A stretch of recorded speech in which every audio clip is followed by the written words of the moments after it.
করে যেটা police case, যদি হাসপাতালের যিনি প্রিন্সিপাল অথবা সুপারিনটেন্ডেন্ট, একজন জাতীয় লোক, সেক্রেটারি, এরা যদি মনে করেন যে এটা একটা মৃত্যুর কেস, সেখানে পুলিশকে ইনফর্ম করলে পুলিশের লোক আসবে। মানে একটা মাসকট স্পিন কন্ট্রোল ল্যাবের পরীক্ষায় এটি প্রমাণিত। কেয়াসেট আলোপেক্স পেন্টা অ্যাক্টিভ নতুন চুল গজাতে সাহায্য করে, চুল পড়া বন্ধ করে। Keya Seth Alopex penta active 10 hair fall প্রবলেমের একমাত্র সলিউশন। প্রিলিমিনারি ইনভেস্টিগেশন এটাকে বলে। প্রিলিমিনারি ইনভেস্টিগেশন করার জন্য থাকতে পারে, কিন্তু এটার জন্য যে কোনো কোথাও মানে আটকানো ছিল, দরজা ছিল, তারা বলবে। সেটা কি দেখা যাচ্ছে ভিডিওতে যে কোনো কিছু ছিল, কোনো কিছু সেরকম তো কিছু দেখার যাওয়ার কথা না, তখন তো ওগুলো সরিয়েই তারা ঢুকে যেত। ডক্টর গুপ্ত, যেটা ভিডিওতে ভাইরাল ভিডিওতে দেখা যাচ্ছে যে দেহ উদ্ধারের পরে ঠিক সেই জায়গাটায়, অর্থাৎ place of occurrence crime scene, সেখানে একাধিক মানুষজন তারা ভিড় জমিয়েছেন, বাইরের লোকজন রয়েছেন, আইনজীবী রয়েছেন। আপনাকে যে ব্যাখ্যাটা আমি করলাম, কারা কারা আছেন?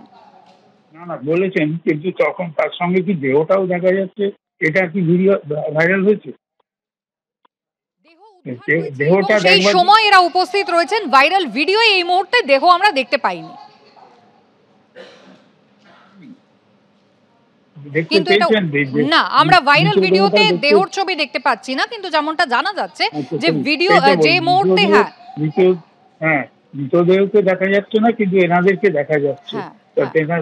এনাদের কার্যকারণটা কি ছিল তখন এরা যদি বলেন তখন হবে যে কি জন্য তারা গিয়েছিলেন। কিন্তু তার আগে তো নিশ্চয়ই মৃতদেহ দেখা হয়েছে বা খবর আছে, সেই জন্যই তারা গিয়েছেন। অনেক ধন্যবাদ ডক্টর গুপ্তা আমাদের সঙ্গে কথা বলার জন্য, অনেক ধন্যবাদ। একেবারে শুরুর দিন থেকে কলকাতা হাইকোর্টও কিন্তু প্রশ্ন তুলেছিল হাসপাতালের ভূমিকা নিয়ে, রাজ্যের ভূমিকা এবং পুলিশের সঙ্গে প্রশাসনের ভূমিকা বারবার প্রশ্নের মুখে পড়েছিল। প্রাক্তন পুলিশ কর্তা সলিল ভট্টাচার্য রয়েছেন আমাদের সঙ্গে টেলিফোন লাইনে। সলিল বাবু, একেবারে যে ভিডিওটা ভাইরাল হয়েছে সে তো মারাত্মক, মানে যেখানে প্লেস অফ অকারেন্সে কেন সুরক্ষিত করা হয়নি, কলকাতা হাইকোর্ট, সুপ্রিম কোর্ট বারবার এই প্রশ্ন উঠেছে। সিবিআই আইনজীবী তিনি আশঙ্কা প্রকাশ করেছেন অল্টার করা হয়ে থাকতে পারে এবং সেই কারণে তথ্য সংগ্রহে তাদের সমস্যা হচ্ছে, তদন্ত বাধাপ্রাপ্ত হচ্ছে। সেখানে এত মানুষজন, যেখানে বহিরাগতরাও রয়েছেন, তৎকালীন অধ্যক্ষের আইনজীবী তিনিও ঘুরে ফিরে বেড়াচ্ছেন প্লেস অফ অকারেন্সের দেহ উদ্ধারের ঠিক পর। দেখো, এটা আমি পরিষ্কার বলছি, এটা in presence of the head of the institution Sandip Ghosh, তার অধীনে এবং পুলিশ অফিসারের উপস্থিতিতে যে লোকজন দেখাচ্ছ, যারা ওই place of occurrence scene of ক্রাইমে যারা ঢুকেছে, তার মানে পরিষ্কার এটা জিওপার্ডাইজ করেছে merit of investigation of the case, damage of evidences, tampering of evidences, elopement of evidences, ill intent, সবকিছু বোঝা যাচ্ছে।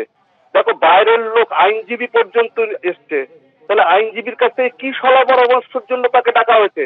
তার আইনজীবীকে রিকুইজিশন করা হয়েছে ফর হিজ সার্ভিস। তাহলে উদ্দেশ্যটা কি? মোটিভ কিন্তু আনক্লিয়ার। মোটিভ কিন্তু বলছে motive speaks of ill intent, খারাপ উদ্দেশ্য নিয়ে। এটা সাধারণ মানুষ, পুলিশের তো জানার কথা বটেই, সাধারণ মানুষেরও জানার কথা। এত বড় একটা হিনিয়াস ক্রাইম, যেখানে রেপ ফলোড বাই হোমিসাইড হয়েছে, পরিষ্কার বোঝা যাচ্ছে।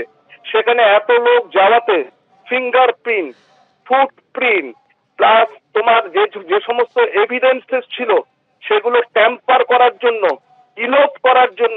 ইলোপমেন্ট অফ এভিডেন্সের জন্য, এবং এই হত্যা এবং রেপ এবং হত্যা, এই যে একটা হিনিয়াস ক্রাইম, এই হিনিয়াস ক্রাইমের যে মেরিট, যেটা ইনভেস্টিগেশনের স্বার্থে যেটা প্রচন্ড জরুরি, সেটাকে জিওপার্ডাইজ হয়ে গেল। সুতরাং এখানে কিন্তু একটা ইল ইন্টেন্ট কাজ করছে, এবং ওখানে যার নেতৃত্বে এটা হয়েছে they should be taken into task. খালি তাই না, তাদের এগেইনস্টে ডিপার্টমেন্টাল অ্যাকশন এবং ক্রিমিনাল কেস দায়ের করা উচিত।